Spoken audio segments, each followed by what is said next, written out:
Kung inihain kamakailan ng panukala para gawing pambansang ulam ang adobo, ang malunggay naman gustong ideklarang pambansang gulay. Ang panukalang ito, pasado na sa Kamara. Nakatutok si Bam Alegre.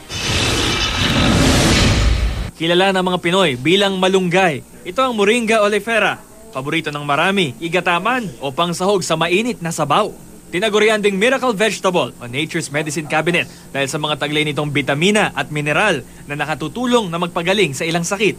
Pampalinaw ng mata, vitamin B, vitamin C, pampaiwas atin sa sakit. Potassium, iron, pampalakas sa atin. Calcium, pampatibay ng buto.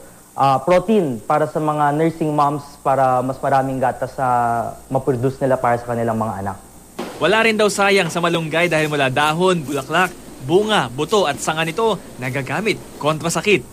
Kaya kinilala ito ng World Health Organization o WHO bilang low-cost health enhancer ng mahihirap na bansa tulad ng Pilipinas.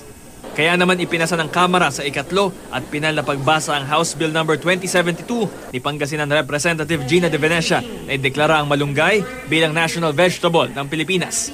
Sa Senado may panukalang batas din ang Malunggay Development Act of 2014 na layon patatagin ang malunggay industry.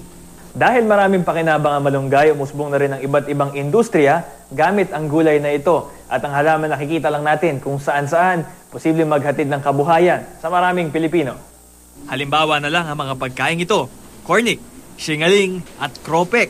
Lahat may halong malunggay.